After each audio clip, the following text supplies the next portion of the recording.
सांख्य योग योः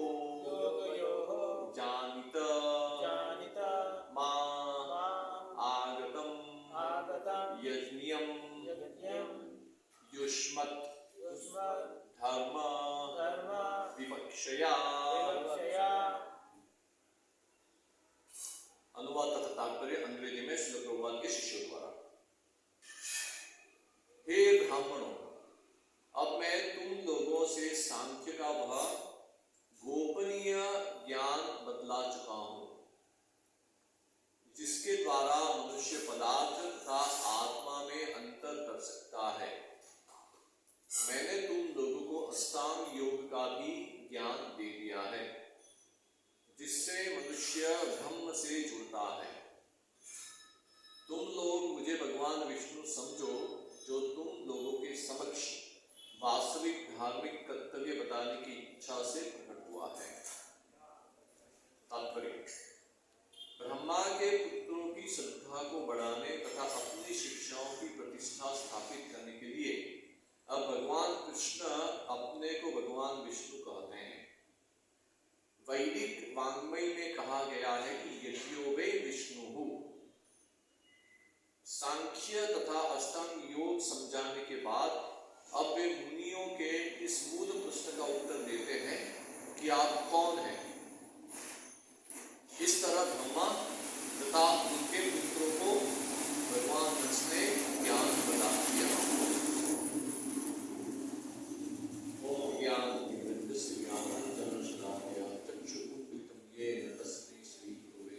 श्री चैतन्य मनोविष्णु स्थापितां भूतले स्वयं रूपकदामय्य प्रतापि सुपदां वन्देऽहं श्री गुरु श्री प्रपदकमलं श्री गुरु वैष्णवांश्च श्री रूपं साग्रजातं सागरं रघुनाथान्वितं तत्सजीवं साद्वैतं सावधूतं प्रियं सहितं कृष्ण चैतन्य देवं श्री राधा कृष्ण पादान् सहगण ललिता श्री शाखान्वितांश्च। हे कृष्ण करुणा सिंधु दीनबन्धु जगत्पते गोपेश गोपिका कांत राधा कांत नमस्ते तप्त कांचन गौरांगी राधे वृंदावनेश्वरी विश्वात्मसुते देवी प्रणमामि हरिप्रिये वाञ्छा कल्पतरुभ्यश्च कृपा सिन्धुभ्येव च पतितानां पावनेभ्यो वैष्णवेभ्यो नमो नमः। जय श्री कृष्ण चैतन्य प्रभु नित्यानंद श्री अद्वैत गदाधर शिवासादि गौर भक्तवृंद। हरे कृष्ण कृष्ण कृष्ण हरे हरे हरे राम राम राम हरे। इस अध्याय में आपने सुना ब्रह्मा जी को प्रश्न पूछे सनकादि मुनियों ने, सनकादि कुमारों ने। ब्रह्मा जी ने ध्यान किया श्री हरि के ऊपर, क्योंकि ब्रह्मा जी स्वयं सृष्टि विषयक कार्य करते हुए कई बार अपना विवेक खो बैठते हैं और इस प्रकार के प्रश्नों का उत्तर कभी कभी नहीं दे पाते हैं, क्योंकि उन्होंने चतुर्सेन ने बहुत ही गूढ़ प्रश्न पूछे। श्री ब्रह्मा जी ने भगवान के ऊपर ध्यान किया और भगवान प्रकट हुए हंस के रूप में।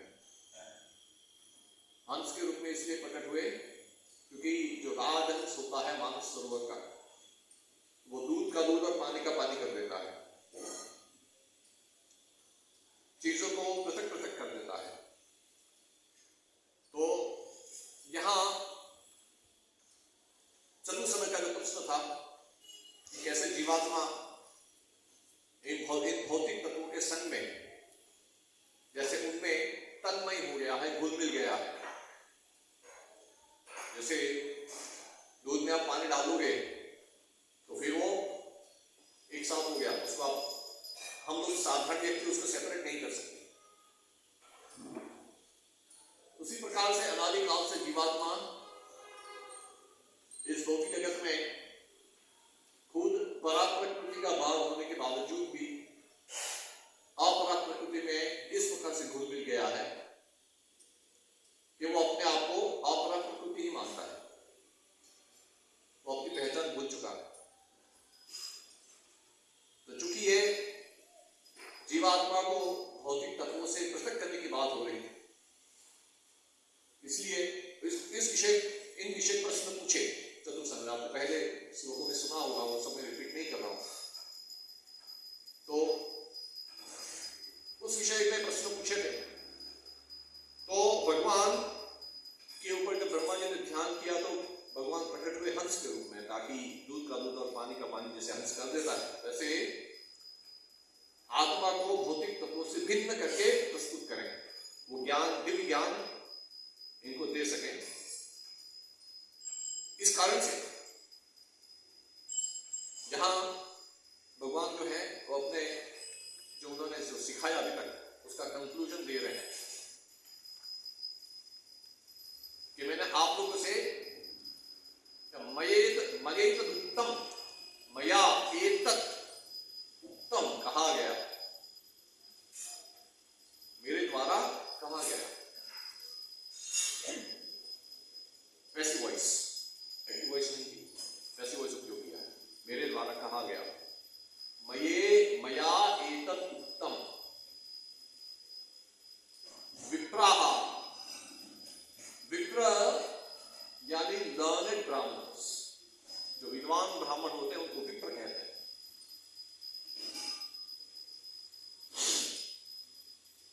क्या बताया, मेरे द्वारा क्या कहा गया? सांख्य योग, सांख्य और योग दोनों अलग अलग दर्शन है।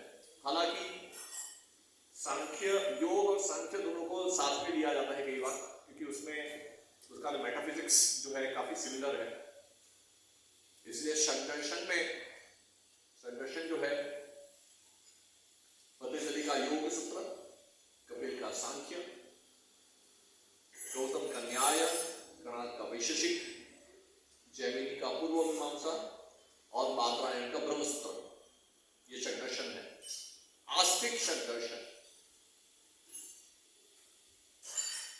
तो भगवान कह रहे, मैंने तुम्हें यहां सांख्य और योग दोनों का वर्णन किया है। सांख्य का अर्थ संख्या पूर्वक तत्वों को बताना और कैसे जीवात्मा उनसे भिन्न है इन तत्वों से। भूमिरापन अनुवायु खम नमो दिव्य अहंकार में भिन्ना प्रकृति रष्टदा। भौतिक प्रकृति जो है वो भिन्ना प्रकृति है, सेपरेट एनर्जी, और आत्मा इनसे सेपरेट है, भिन्न है इन तत्वों से।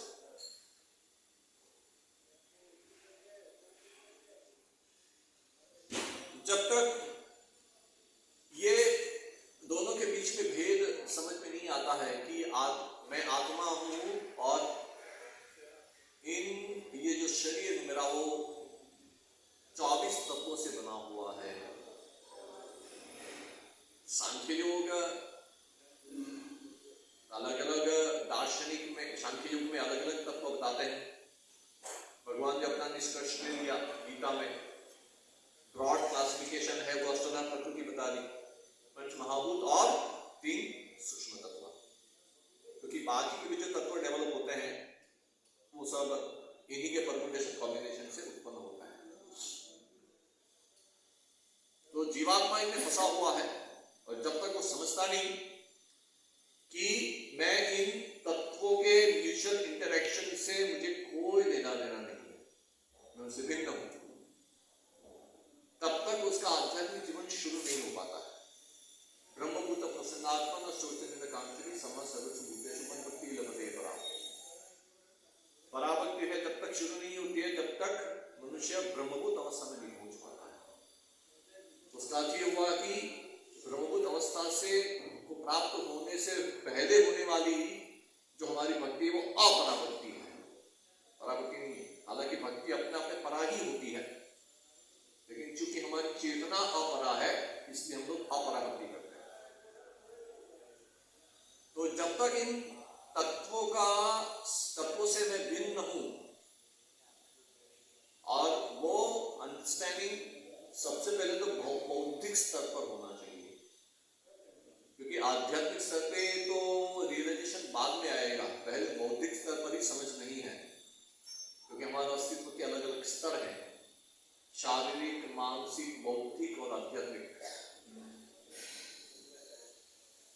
तो चूंकि अभी हम लोग बहुत शारीरिक स्तर पर हैं, तुरंत हम लोग आत्मा के स्तर पर नहीं पहुंच पाते, इसलिए कम से कम इंटेलेक्चुअली बौद्धिक स्तर पर जो, क्योंकि बुद्धि जो है सांख्य युग में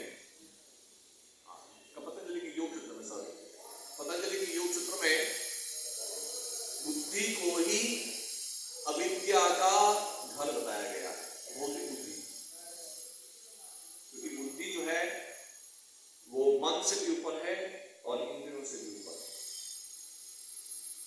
एक्चुअल ऑर्डर जो भगवान ने क्रिएशन किया था उस हिसाब से बुद्धि इन सबसे ऊपर है, यानी कि आत्मा के सबसे नजदीक है। तो कम से कम यदि बुद्धि के स्तर पर हम लोग इसको समझें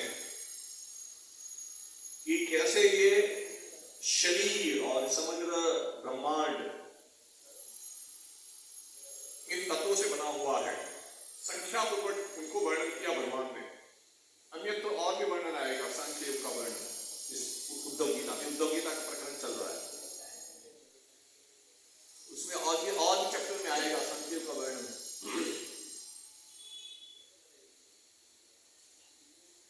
तो एनालिटिकल जब इसको समझते हैं और इन पदार्थों का धर्म समझते हैं, गुण और गुणी समवाय संबंध समझते हैं। एक्चुअली वैशेषिक शास्त्र भी उसमें भी काफी पैरेलल्स इस प्रकार से आते हैं, जो सांख्य में जो वर्णन किया उसमें काफी पैरेलल्स वैशेषिक में भी आते हैं। धर्म धर्मी, गुण गुणी, दोनों के बीच में जो इनसेपरेबल स्वभाव होता है, कनेक्शन होता है, उसको समवाय कहते हैं। जैसे वैशेषिक शास्त्र में 7 पदार्थ बताए गए हैं, द्रव्य गुण कर्म सामान्य विशेष समवाय अभाव, 7 पदार्थ हैं। तो समवाय संबंध से दोनों इनसेपरेबल होते हैं, धर्म धर्मी गुण गुणी। वो संबंध को समझने से व्यक्ति सूक्ष्म बुद्धि उत्पन्न करता है, उसकी सूक्ष्म बुद्धि डेवलप होती है और कैसे इवेंचुअली वो समझ सकता है कि कैसे वो इन तत्वों से भिन्न है, लॉजिकली समझ सकता है।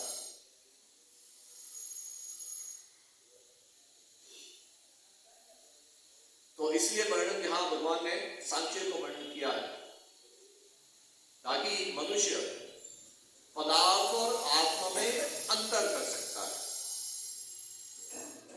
जब तक ये बौद्धिक स्तर पे नहीं होगा तब तक आत्मा के स्तर पे जाने की कोई गुंजाइश नहीं है। इसलिए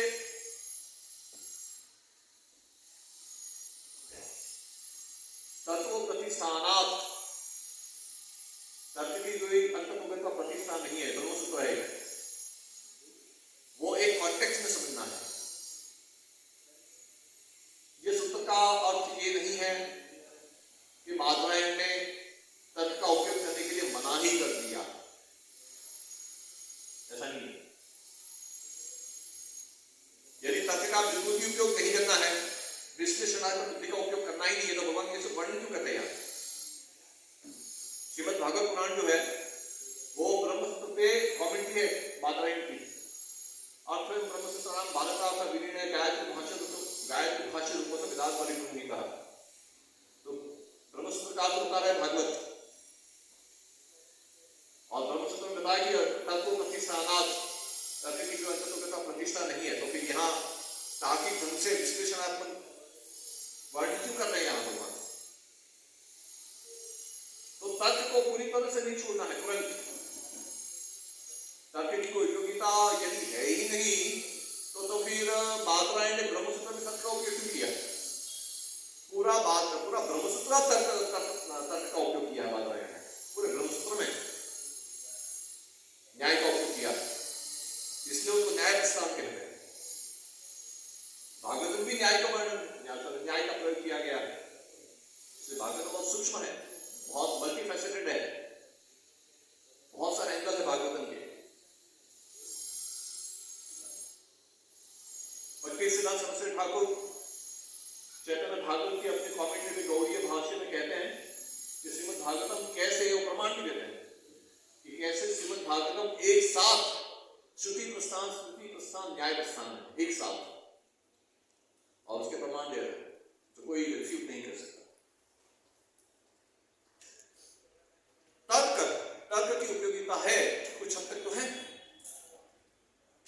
उपयोगिता उसकी। ऐसा तर्क किसको कहते हैं? आगमास अविरोधेन मोहनम तर्क उच्यते। अमृतनाथ उपनिषद में बताया है कि जो शास्त्र से विरुद्ध नहीं हो ऐसी ऊहनम, यानी कि ब्रेनस्टॉर्मिंग या इमेजिनेशन या स्पेकुलेशन, जो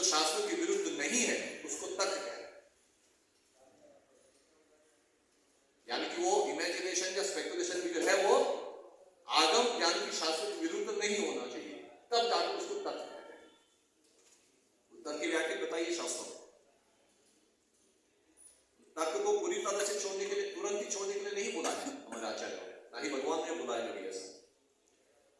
हाँ, जब पराप्रकृति के बारे में हमें ज्ञान चाहिए, रियलाइजेशन चाहिए, थियोरेटिकल नॉलेज में भी तर्क का उपयोग होता है, रियलाइजेशन में तर्क काम नहीं करेगा, साक्षात्कार करना है ना, तब तर्क काम नहीं करेगा, तब तर्क छोड़ना पड़ेगा। तब तो जैसे श्रुति प्रमाण है एज इट इज, और जो हमारा जो भजन के साधन है उसी से वो रिवील होगा, उसका प्रकट होगा, तब तर्क काम नहीं करता, क्योंकि सब कुछ तर्क से एक्सप्लिकेबल नहीं है, समझाया नहीं जा सकता। लेकिन तर्क की कुछ तो उपयोगिता है, हमारा आचार्य ने तर्क का उपयोग किया है कुछ हद तक। तो यहाँ ये जो भगवान जो बात करें सांख्य योग, सांख्य और योग ये दोनों दर्शन में तर्क का उपयोग होता है। षट दर्शन जो है, कपिल का सांख्य, हम जो यहाँ जो सांख्य पढ़ रहे हैं वो तो शेषवर सांख्य है। जो आस्तिक दर्शन जो बताए गए हैं उसमें कपिल का जो सांख्य है वो आस्तिक इसलिए बताया गया क्योंकि वो वेद के आधार पर है, इसलिए। अदरवाइज वो है निरीक्षणवादी, वो वाला सांख्य जो अक्षपाद गौतम का नाम है, जो सांख्य जो कपिल देव जो है वो कपिल अग्नि के अवतार बताए गए हैं। यहाँ भागवत में जो कपिल आते वो नहीं, वो अलग है, वो तो विष्णु के अवतार है। तीसरे स्कंद में जो कपिल है वो तो अलग है, वो तो स्वयं भगवान। लेकिन जो छह दर्शन जो षट दर्शन जो बताए गए हैं उसमें कपिल ने निरीक्षणवादी सांख्य दिया है। लेकिन ये कौन सा सांख्य है? शेषवर सांख्य, स-ईश्वर सांख्य, ये एक्चुअल सांख्य है। योग, भगवान ने यहां अष्टांग योग पद्धति का भी वर्णन किया है। अष्टांग, अष्टांग क्या है? योग के 8 अंग कौन से हैं?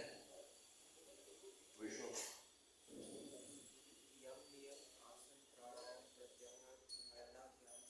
Very good. यम, नियम, आसन, प्राणायाम, प्रत्याहार, धारणा, ध्यान, समाधि। समाधि भी अलग अलग प्रकार की होती है, संप्रज्ञात समाधि, असंप्रज्ञात समाधि,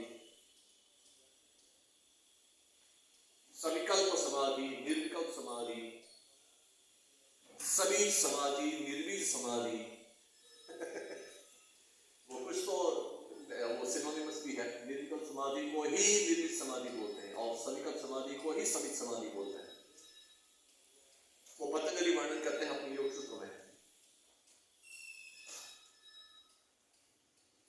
उसके ऊपर व्यासदेव की कमेंट्री है पतंजलि के योग सूत्र के ऊपर, बहुत डिटेल कमेंट्री है, बहुत सुपर टेक्निकल कमेंट्री है। मजे की बात यह है कि 6 के 6 दर्शन में कहीं भी निर्विशेषवाद नहीं है, कहीं भी अद्वैत नहीं है।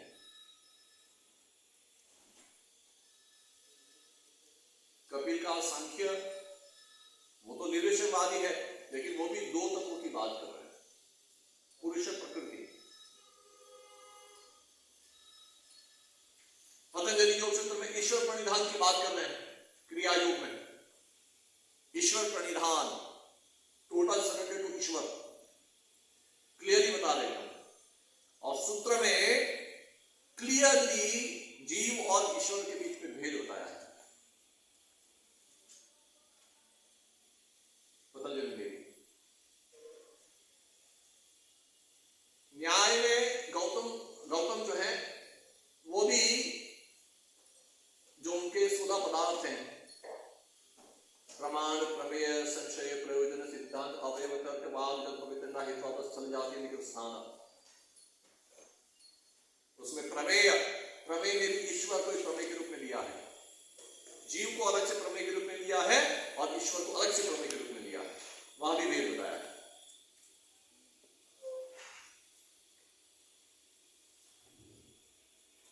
उसी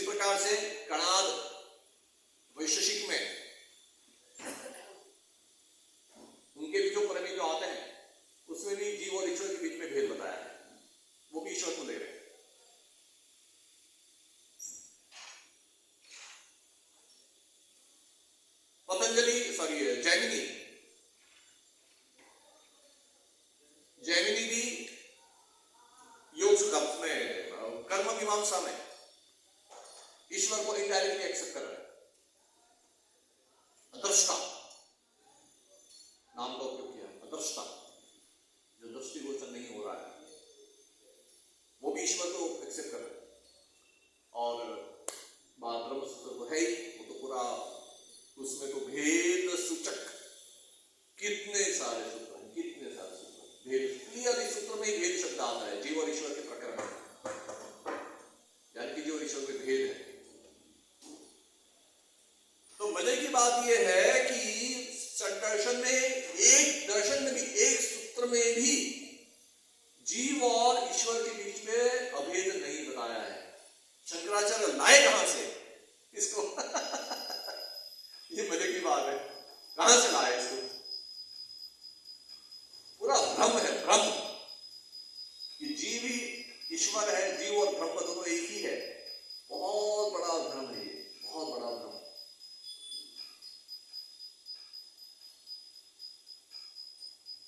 तो दोनों में भेद है, इसको समझना जरूरी है। सांख्य योग की यहां बात आ गई, यहां तो दोनों में एसेंशियल प्रिंसिपल तो यही है। सांख्य का पालन कौन करेगा? कौन इस विद्या को प्राप्त करेगा? जो अविद्या में फंसा हुआ है और वो समझना चाहता है कि मैं इस अपरा प्रकृति का भाग नहीं हूं, मैं परा प्रकृति का भाग हूं, और अपरा और परा जो की प्रकृति है तो पुरुष तो कोई होना चाहिए। दिस इज लॉजिक, ये तर्क है, क्योंकि प्रकृति कभी इंडिपेंडेंट नहीं हो सकती। Nature cannot be independent, nature is always dependent and subservient to some higher cause. ये कॉमन सेंस की बात है।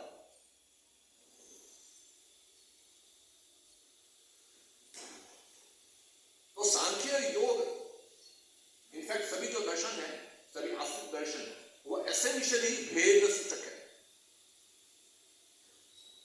कि जीव और ईश्वर में भेद है, और वो भेद टेम्पररी नहीं है, इटर्नल है।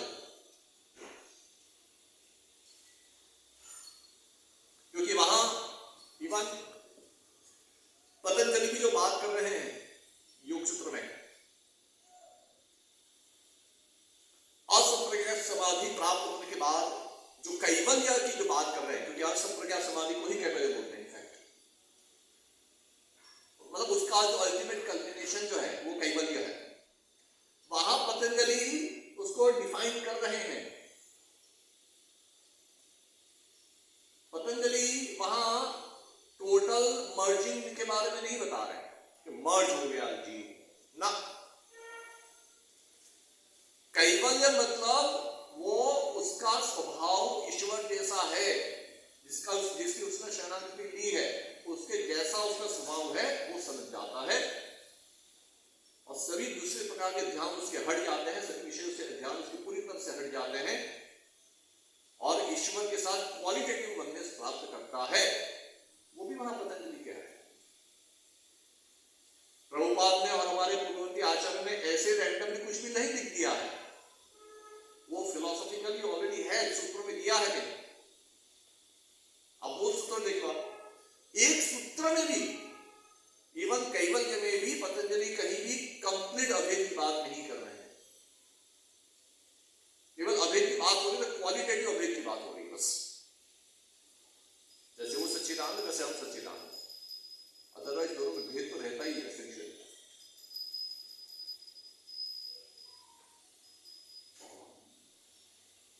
तो यहां ये भगवान ने चतुर्समय को, ये दोनों सांख्य योग दोनों का वर्णन किया। तो यहां फिर क्या बताया कि इससे भगवान, मनुष्य जो है ब्रह्म से जुड़ सकता है। ब्रह्म कौन है वो भी भगवान बता रहे हैं कि भगवान अपनी पहचान बताई ना। यहां यज्ञोवे विष्णु, वैदिक वांग्मय में कहा गया यज्ञोवे विष्णु, यज्ञम।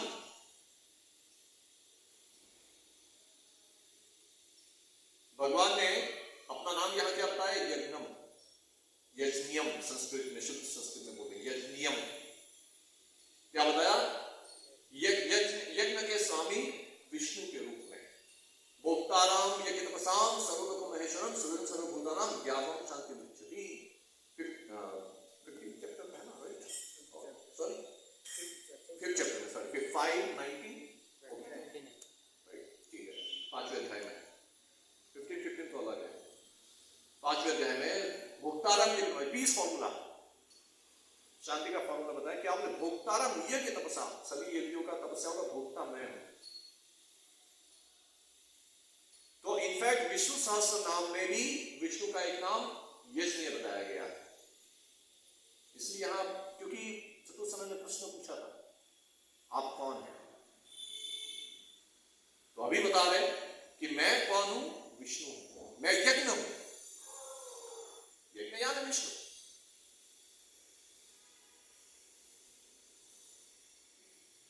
और ब्रह्म शब्द जो शास्त्र में उपयोग हुआ है, वेदों में, उपनिषदों में,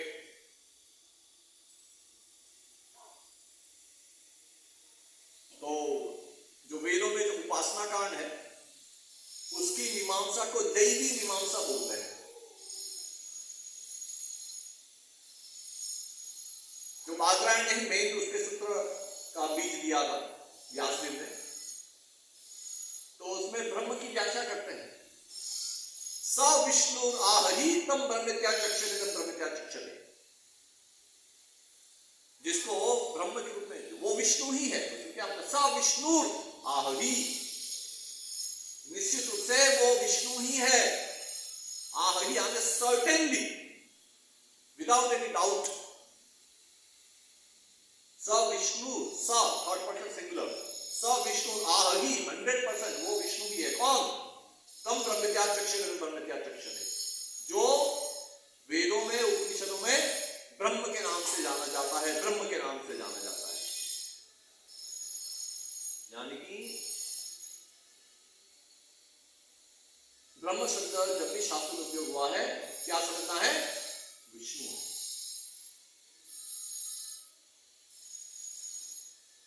और जीव के लिए उस प्रकार से ब्रह्म का शब्द का प्रयोग नहीं किया गया है।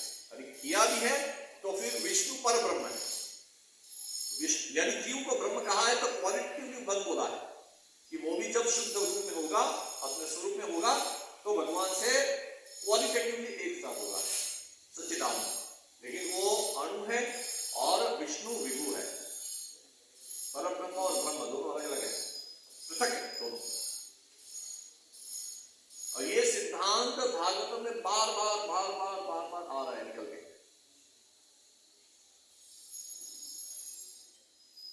तो यहां जो चतुर्सना जो है, उनको ये इस प्रकार से सांख्य और योग दोनों का वर्णन करके भगवान ने उनका सभी संशय का समाधान कर दिया। और इसको सुन के चतुर्सना समझ गए कि हम लोग भगवान से भिन्न भी है और अभिन्न भी है, भेद और अभेद दोनों है, अचिंत्य भेदाभेद तत्व। हमारी अलग से पहचान है, लेकिन हम लोग भगवान से साथ क्वालिटेटिवली एक है। वो सच्चिदानंद है, वो अनंत रूप में विभु सच्चिदानंद है, और हम लोग अणु सच्चिदानंद है। भेद इटर्नल है, शाश्वत है। उसके बाद वाला सूत्र में ले लेता हूं, अहम योगस्य सांख्यस्य सत्यस्य तस्य तेजसः परायणं विदश्रेष्ठा श्रिया कीर्तितमस्य च।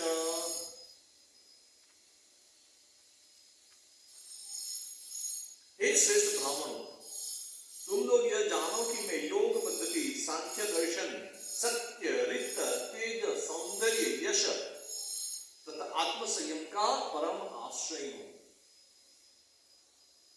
तात्पर्य, श्रील सिद्ध स्वामी के अनुसार सत्यस्य तथा रितस्य पर्यायवाची शब्द है, जो क्रमशः धार्मिक सिद्धांतों का समुचित पालन तथा धर्म की विश्वसनीय प्रस्तुति को बतलाने वाले हैं। श्रील विश्वनाथ चक्रवर्ती ठाकुर इंगित करते हैं कि भगवान के प्रस्तुतिकरण से ब्रह्मा के पुत्र आश्चर्यचकित थे और सोच रहे थे, हमने कितना अद्भुत ज्ञान अभी अभी सुना। भगवान ने उनके आश्चर्य को पहचान कर यह श्लोक कहा जिससे वे उन्हें समझ सके। तो भगवान क्या बता रहे कि मैं ही इनका आश्रय हूं, इन सभी ज्ञान का। अहम योग से सांख्य से सत्य से तेजसः परायणम, परम आश्रय, जो अष्टादश विद्या स्थान है, 4 वेद कौन से हैं? सामवेद, ऋग्वेद, यजुर्वेद, अथर्ववेद। फिर 6 वेदांग, कौन कौन से? वेद के अंग, 6 अंग कौन कौन से वेदों के? नहीं, वो तो वो पंग में आता है। ज्योतिष एक वेदांग है। शिक्षा, कल्प, छंद, व्याकरण, निरुक्त, ज्योतिष, ये 6 वेदांग हुए। तो 4 और 6 कितने हुए? 10।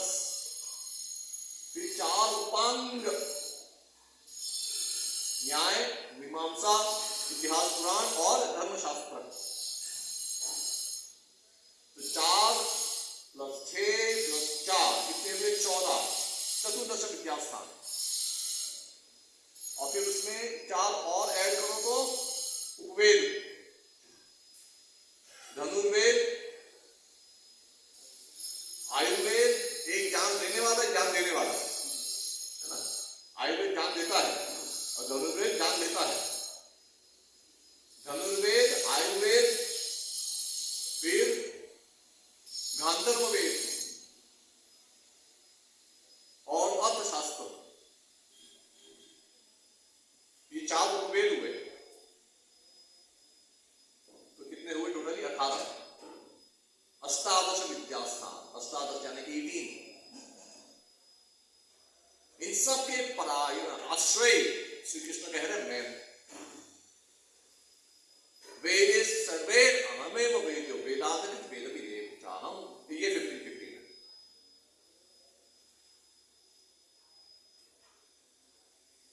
वेद सर्वे अहमेव वेद्यो, वेदों के द्वारा केवल मुझे जानना है। इतने सारे विद्या स्थान है, सब वेदों के आश्रय। ये सब वेद, ये अलग अलग जो विद्याएं हैं, जो योग, सांख्य वगैरह में कहां से प्रकट हो रहे हैं? वो कृष्ण से प्रकट हो रहे हैं सभी विद्याएं। इसलिए उसमें शिक्षाष्टक में भगवान के नाम की महिमा में क्या होता है? विद्यावधू जीवनम, है ना। भगवान का नाम क्या है? विद्या रूपी वधू का जीवन। विद्या रूपी वधू यानी बहू, स्त्री, उसके, क्योंकि विद्या वैकुंठ सरस्वती,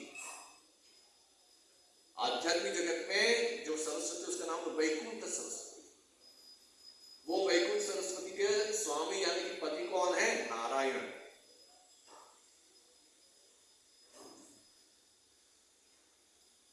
तो सभी विद्याएं जो है उसके स्वामी, क्योंकि सभी विद्याओं का प्रतिनिधित्व कौन करती है? विद्या की देवी सरस्वती करती है। और वो ओरिजिनली आध्यात्मिक जगत में नारायण की पत्नी है। तो सभी विद्याएं उनके आश्रित, नारायण के आश्रित हैं, क्योंकि उसके स्वामी कौन है? विद्यावधू जीवनम। नाम दोनों अभेद है। भगवान का नाम ही भगवान ने स्वयं, इसलिए महाप्रभु कह रहे हैं विद्यावधू जीवनम। जीवन यानी प्राण, प्राणनाथ उसके पति। इसलिए यहां भगवान बता रहे कि मैं ही योग पद्धति, सांख्य, दर्शन, सत्य, रीत, तेज, सौंदर्य, यश, आत्मसंयम, सबका परम आश्रय हूं। सब कुछ उन्हीं से प्रकट होता है और सबका गंतव्य वही है, सब उन्हीं के लिए है।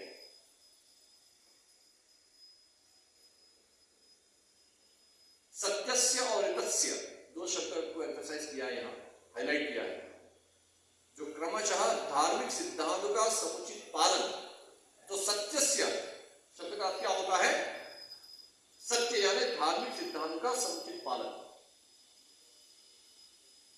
क्योंकि उसके बिना, धार्मिक सिद्धांतों के पालन के बिना आत्मशुद्धि नहीं होती है। जब तक आत्मशुद्धि नहीं होगी तब तक वो अपने आप को शरीर से भिन्न समझ नहीं पाएगा और मनुष्य जीवन का लक्ष्य प्राप्त नहीं कर पाएगा। और फिर ऋतस्य शब्द का अर्थ क्या है? ऋत, सत्य और ऋत। ऋत माने धर्म की विश्वसनीय प्रस्तुति। एक तो धार्मिक सिद्धांतों का समुचित पालन खुद करना पहले तो, ठीक है। तो वैसे तो दोनों पर्यायवाची ही है, लेकिन फिर भी उसमें सूक्ष्म भेद बताया है। धार्मिक सिद्धांतों का समुचित पालन खुद को करना और फिर धर्म की विश्वसनीय प्रस्तुति, धर्म को सही ढंग से प्रस्तुत करना लोगों के लिए। धर्म को प्रस्तुत दो प्रकार से कर पाएगा, एक तो अपने आचरण से और दूसरा शिक्षा से, है ना। यदि व्यक्ति धार्मिक सिद्धांत का समुचित पालन सही ढंग से करेगा तो उससे तो एक हद तक का ऋत तो हो रहा है, प्रस्तुति। दूसरा उसको कहना, शिक्षा। जैसे विष्णुदेव, है ना, युधिष्ठिर महाराज, सभी जो वैष्णव जो राजा हो गए, जितने भी वैष्णव हो गए, उन्होंने खुद धर्म का पालन समुचित ढंग से किया, धर्म के सिद्धांतों का और शिक्षा को भी बताया। जैसे भगवान रामचंद्र ने स्वयं ऋत, सत्य और ऋत दोनों किए। ज्यादातर अपने उदाहरण से सिखाया, सत्य खुद ही पालन किया और अपने उदाहरण से। इसलिए आप देखेंगे रामायण में धर्म इम्प्लिसिटली सिखाया है, शिक्षा थोड़ी कम है महाभारत के कंपैरिजन में, है ना।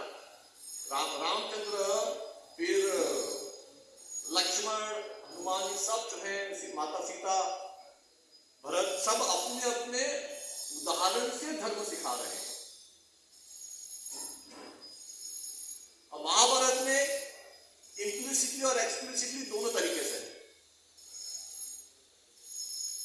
युधिष्ठिर महाराज ने पालन करके भी सिखाया और शिक्षाओं के रूप में भी अनेक प्रकार से उन्होंने खुद प्रश्न पूछा, भीष्म से पूछा, ऋषि मुनियों से पूछा, इस प्रकार से उन्होंने वहां धर्म सिखाया गया। उन्होंने खुद भी सिखाया बाकी के भाइयों को।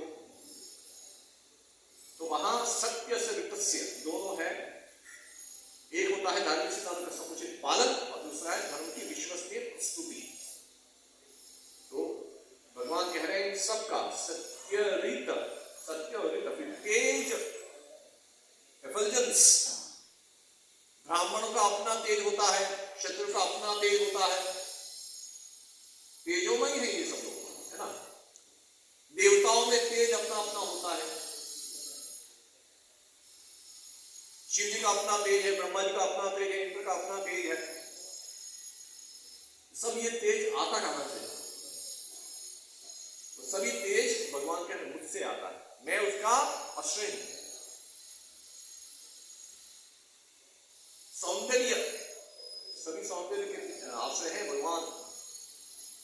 यश, आत्मसंयम, सबका जो अच्छे क्वालिटीज तो है, उन सब के आश्रय भगवान। अच्छा, हेय गुण, हेय, हेय मीन्स जिसको त्याग देना चाहिए, त्याग देना चाहिए, ऐसे जो गुण होते हैं कि दोष। हे यानी दोष, हे यानी त्याज्य, हे यानी त्याज्य, जिसको छोड़ देना है उसको हे बोलते हैं। वो त्याज्य है यानी दोष जो होते हैं, भगवान उससे मुक्त है, विवर्जित। भगवान के अंदर किसी प्रकार का दोष नहीं है, हालांकि सब कुछ उनसे प्रकट हो रहा है, जन्मादि से यतः, तो गुण और दोष सभी उनसे ही प्रकट हो रहे हैं, दोष भी भगवान से ही प्रकट हो रहे हैं। अभी तो बताया जन्मादि से यतः, लेकिन फिर भी वो खुद दोष रहित है, भगवान दोष रहित है, भगवान के अंदर भगवान निर्दोष है। शुद्धम अपापविद्धम अस्नावीरम, ईशोपनिषद में बताया है। शुद्धम, शुद्ध है हमेशा, अपापविद्धम, पाप विद्ध नहीं कर सकता। अश्नावीरम यानी कि हड्डी हड्डी पसली और वेन्स एंड आर्टरीज वाली उनका शरीर नहीं है। हमारे शरीर में वेन्स एंड आर्टरीज है ना, नसें जो है ब्लड की ब्लड वेसल्स। अश्नावीरम यानी ऐसा शरीर नहीं होता, शुद्धम है, अपाप वित्तम है। तो ध्येय उनसे प्रकट हो रहा है लेकिन वो उनके अंदर नहीं है, वो उससे विवर्जित है, उससे मुक्त है। आश्रय वो सभी के हैं लेकिन मूर्ति किसकी है? केवल गुण की, दोष की मूर्ति नहीं है भगवान। गुणान्व मध्वाचार्य उपयोग कर रहे हैं शब्द का भगवान के लिए, गुणान्व। गुणान्व यानी गुणों का महासागर। इनफैक्ट वो भगवान खुद ही गुण है, क्योंकि भगवान में सजातीय भेद नहीं है, विजातीय भेद नहीं है, स्वगत भेद नहीं है। भगवान के अंदर केवल मिसिंग है सजातीय भेद विवर्जित, विजातीय भेद विवर्जित, स्वगत भेद विवर्जित। भगवान ही गुण है और वही गुणी है। गुण और गुणी में तो भेद ही नहीं है, वो खुद ही गुण है। लेकिन इसे हम लोग बोलते हैं भगवान के 64 गुण, या गुण और गुणी में भेद किया हमने, है ना? भेद किया ना, बोलते समय तो किया।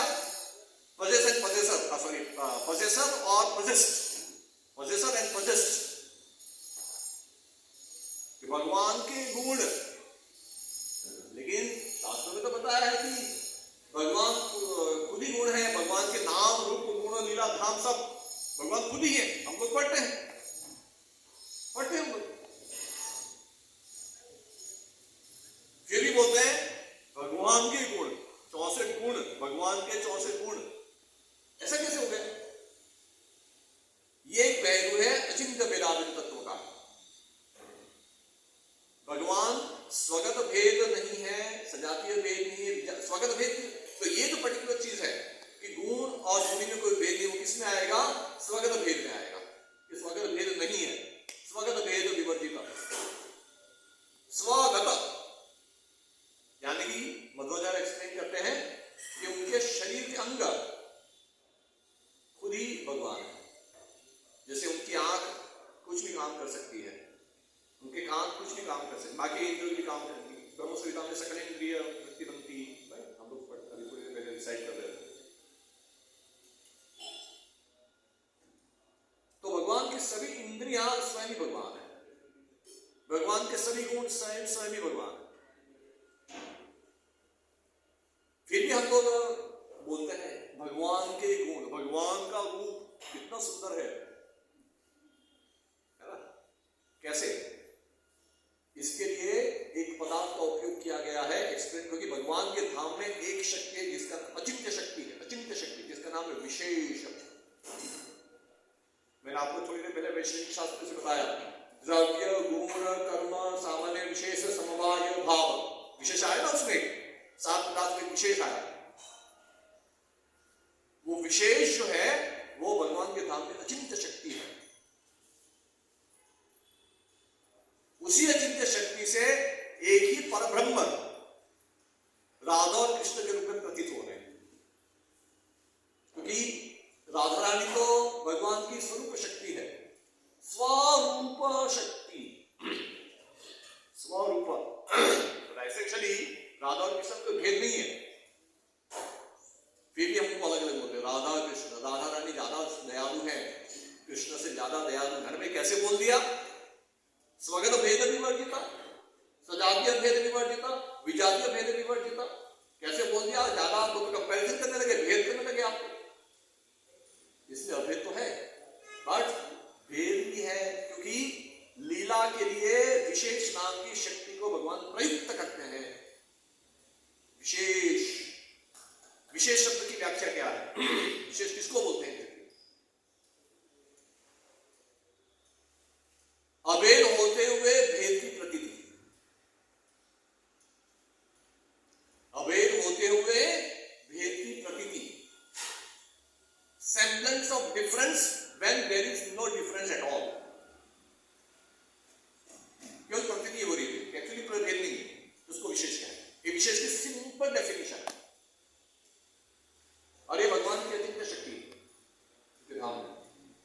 जबकि वो लीला प्रकट करके इस धरातल पर, वो उनकी शक्ति, विशेष नाम की शक्ति के सब प्रकट होती है। उससे भगवान के नाम, रूप, लीला इत्यादि सब प्रकट होता है।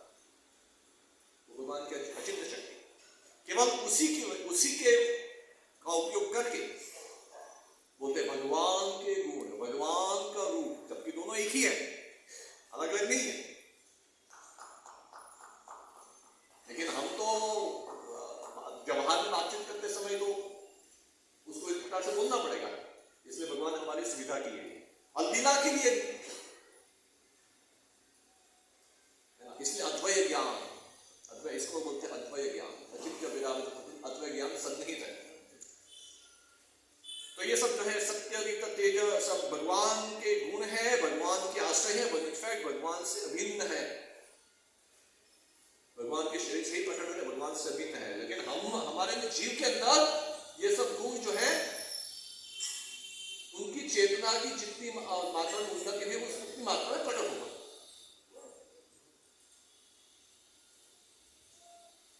ये सब सुन के चतुर्सन ने सोचा, कितना अद्भुत ज्ञान है ये सब, है ना। भगवान के प्रस्तुतिकरण के से ब्रह्मा के पुत्र आश्चर्य होकर सोच रहे थे, हमने कितना अद्भुत ज्ञान अध्ययन सुना, क्योंकि उनको सब संशय था, सब संशय का समाधान हो गया, पूरी तरह से निराकरण हो गया संशय का। भगवान ने उनके आश्चर्य को पहचान कर यह श्लोक कहा, जिससे वे उसे समझ सके। ठीक है, तो मैं ये समाप्त कर रहा हूं। थोड़ा प्रश्न यदि पूछना है तो आप पूछ सकते हैं। तो 2 श्लोक लिए, 30 और 39 लिए हैं।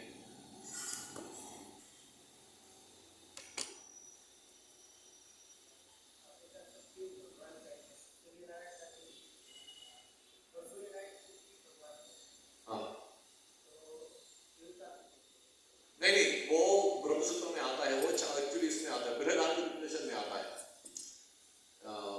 याज्ञवल्क्य गार्गी को बता रहे हैं, सूर्यदेव विवस्वान और सूर्य नारायण दोनों पृथक पृथक हैं।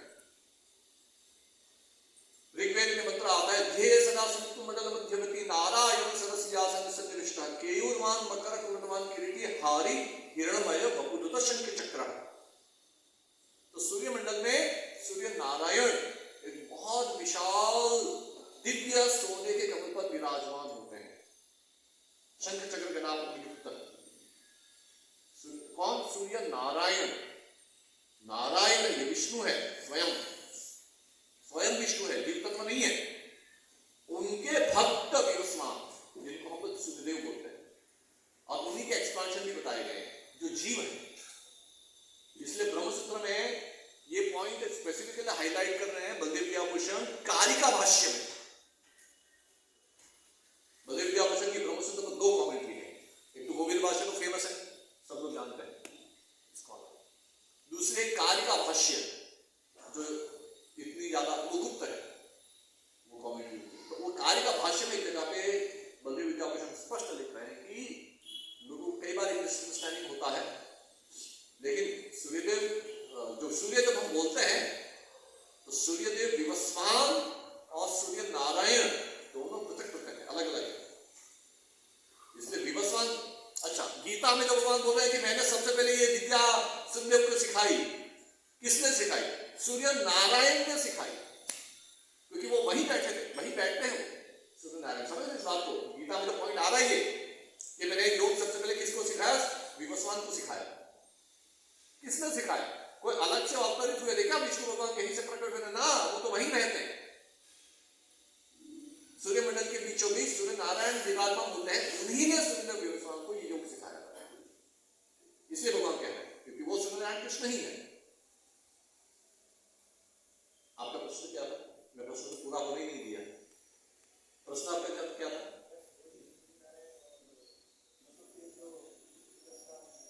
हाँ, तो ये दोनों में भेद है। आदित्य, यस, देखिए ऐतरेय उपनिषद उपनिषद में एक सिद्धांत है सर्वशब्द वाच्यत्व। मध्वाचार्य इसको एक्सप्लेन करते हैं। मध्वाचार्य इनफैक्ट ऐतरेय उपनिषद की व्याख्या करते करते अंतर्धान हो गए। उडुपी कृष्ण आई थिंक उन्हीं के सामने या कहीं और किसी और मठ में वो इसी सिद्धांत का वर्णन उन्होंने इतना सुंदर जबरदस्त वर्णन किया मध्वाचार्य ने कि उन्होंने भगवान ने खुद पुष्पवृष्टि की, इतनी पुष्पवृष्टि की कि वो पूरे दब के अंदर बनी हो गए, दिखाई नहीं दे रहे। फिर जब भक्तों ने देखा कहाँ गए आचार्य, तो गायब हुए, तो गायब हो गए, वहीं से अंतर्धान हो गया। तो सर्व शब्द वाच्य का सिद्धांत आता है। ओरिजिनली सभी नाम जो है पहले किसके हैं? भगवान के। आदित्य, वो आदित्य के पुत्र, वो तो गौण अर्थ है उसका। आदित्य अभी उसका लिटरल मीनिंग क्या है वो वाला ओरिजिनल तो मुझे देखना पड़ेगा एक बार, तुरंत याद नहीं आ रहा मुझे। लेकिन हम जो सूर्यदेव को आदित्य बोलते हैं वो क्योंकि वो आदित्य के पहले सबसे बड़े पुत्र वो है, इसलिए उनको आदित्य कहते हैं। लेकिन आदित्य ओरिजिनल तो विष्णु का नाम है, विष्णु सहस्रनाम में आता है। विष्णु सहस्रनाम में एक नाम, विष्णु का एक नाम आदित्य है। तो वो वहां सूर्यदेव विवस्वान को रिफर नहीं कर रहे हैं, वो विष्णु को रिफर कर रहे हैं। किसको रिफर कर रहे हैं? सूर्य नारायण को रिफर कर रहे हैं, क्योंकि वो नाम पहले उनका है। सूर्य नाम भी पहले उनका है, जो सूर्य यानी देवताओं के आश्रय है। सूर्य यानी देवता, तो देवताओं के आश्रय होने की वजह से भगवान का एक नाम है सूर्य, विष्णु का एक नाम है सूर्य। विष्णु सहस्रनाम में भगवान का नाम सूर्य भी दिया है। फिर भगवान का एक नाम है यम। क्यों यम? क्योंकि वो सबको कंट्रोल करते हैं, इसलिए।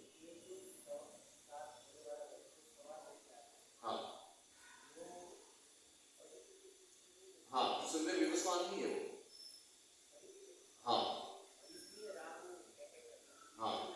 लेकिन उनके हृदय में सूर्य नारायण विराजमान होते हैं। सूर्यदेव जो है विवस्वान जो है वो स्वतंत्र नहीं है। अब ये जो 7 घोड़े के रथों पर जो सवार होते हैं वो विवस्वान है, सूर्यदेव। और उनके आराध्य है सूर्य नारायण, जो उन्हीं सूर्य मंडल में रहते हैं। यत् चक्षुरेश सविता सकल ग्रहाणाम राजा समस्त सुरमूर्ति रशेष तेजा यस्या ज्ञातम समुद्र काल चक्रो गोविंदमादि पुरुषं तमाम भजामि। तो वहां जो बात हो रही कि यत् चक्षुरेश सविता सकल ग्रहाणाम, वो उनकी अक्ष, उनकी आंख चक्षु है। सूर्य जो है, सूर्य और चंद्र एक्चुअली दोनों वेदों में सूर्य चंद्र दोनों को नारायण के चक्षु कहे गए। और सूर्य जो है वो ग्रहों के राजा है, वही तो मैंने बताया। यत् चक्षुरेश सविता सकल ग्रहाणाम राजा समस्त सुमूर्ति, सकल ग्रहाणाम राजा, सभी ग्रहों के राजा। और ज्योतिष शास्त्र में ये आता है, सभी ग्रहों के राजा कौन है? सूर्य। वो पावन को कहां से मिला? क्योंकि वो सूर्य नारायण की आराधना करते हैं अविरत रूप से। इनफैक्ट भागवत में बताया कि सूर्यदेव विवस्वान सूर्य नारायण के ही एक्सपांशन है, विभूति के रूप में विस्तार है, मुझे ऐसा बताया गया है। लेकिन वो जीव है, लेकिन विभूति होने की वजह से जो लोग डायरेक्टली वेदांत के सिद्धांत को, वैष्णव सिद्धांत को समझ नहीं पाते, उनको ग्रेजुअली एलिवेट करने के लिए वो सूर्य की आराधना करने के लिए सलाह दी गई है, ताकि वो लोग धीरे धीरे करके, क्योंकि वो भगवान के विभूति है नारायण के, इसलिए उनको वर्शिप करके सौर सूर्य के जो उपासक हैं वो धीरे धीरे भगवान के पास पहुंच सके। क्रमिक विकास। जो लोग डायरेक्टली विष्णु को एक्सेप्ट नहीं कर पा रहे हैं वो सूर्य देव की आराधना करके भी सही ढंग से करेंगे, सही विधि से करेंगे, तो वो एक इवेंचुअली वो लोग भी वैष्णव बनेंगे।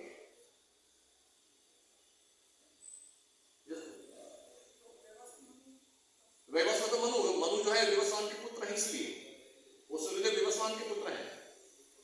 सूर्य की अनेक पत्नियां हैं, 2 तो फेमस है, संज्ञा और छाया। छाया से शनिदेव उत्पन्न हुए, संज्ञा से यमराज उत्पन्न हुए, मनु उत्पन्न हुए, यमुना उत्पन्न हुई,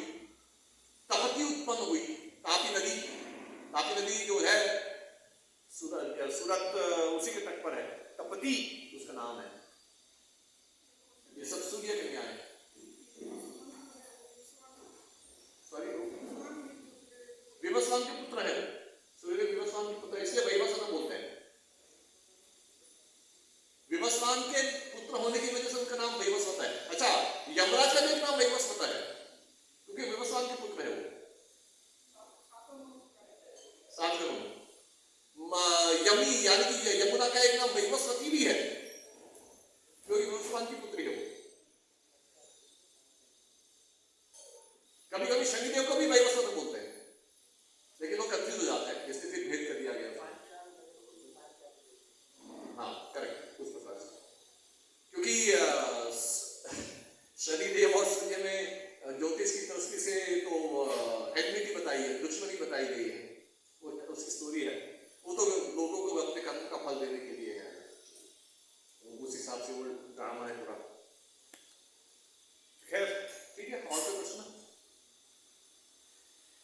रूप गोस्वामी जी ने भक्ति रसम सिंधु में शुद्ध भक्ति की व्याख्या नहीं है। किसकी? शुद्ध भक्ति। हाँ हाँ, ज्ञान कर्मादि अनावृतम। करेक्ट। तो भक्ति में तो ज्ञान और कर्म तो होते ही है, मतलब कि ज्ञान मतलब सबल ज्ञान ये सब, और हम कर्म भी करते हैं, तो वो ज्ञान कर्म अनावृतम कहा गया है, तो किसके बारे में कैसे ज्ञान?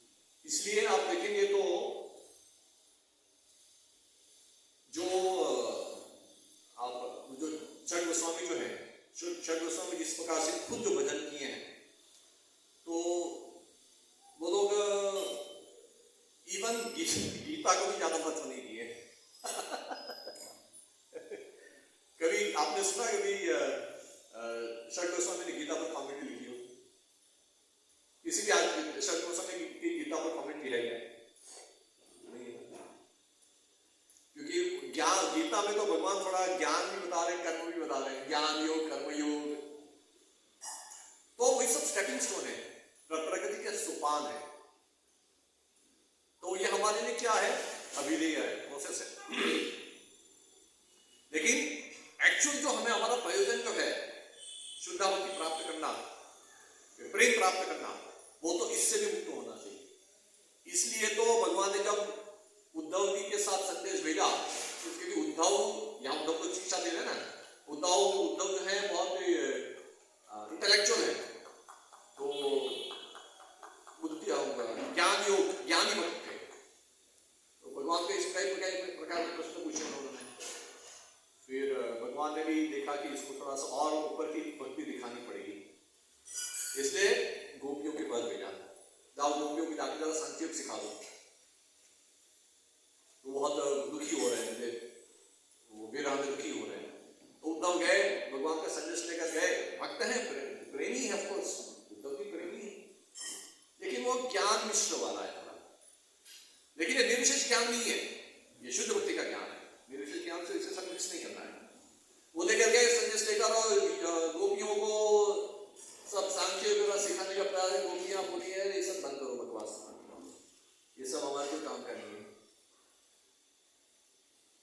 तो गोपियां इससे भी ऊपर है, इसलिए जो हमारे जो षड गोस्वामी जो है वो उनके पद चिन्हों पर चल रहे हैं, गोपियों के पद चिन्हों पर। तो ये जो भक्ति जो है, गोपियों का जो प्रेम, यथा व्रज गोपी का नाम, वो सांख्य योग कर्म योग सबसे परे है, इसलिए ज्ञान कर्मादिनावृतम वो प्राप्त करना है हमें। और राग मार्ग में तो शुरुआत से भी वही होता है। राग मार्ग तो एक्चुअली ऐसा है कि आप एज इट इज, गोपियों ने षड गोस्वामी ने जो मार्ग जो दिया है एज इट इज, और आपके गुरु भी उस प्रकार से हैं, आपको आपके पास जो उस राग मार्ग सिद्ध हो चुके हैं, उनको आप शब्दशः उनकी शिक्षा का पालन करके आप तुरंत right from the beginning Gita के सिद्धांतों से पढ़े आप, राइट फ्रॉम द बिगिनिंग।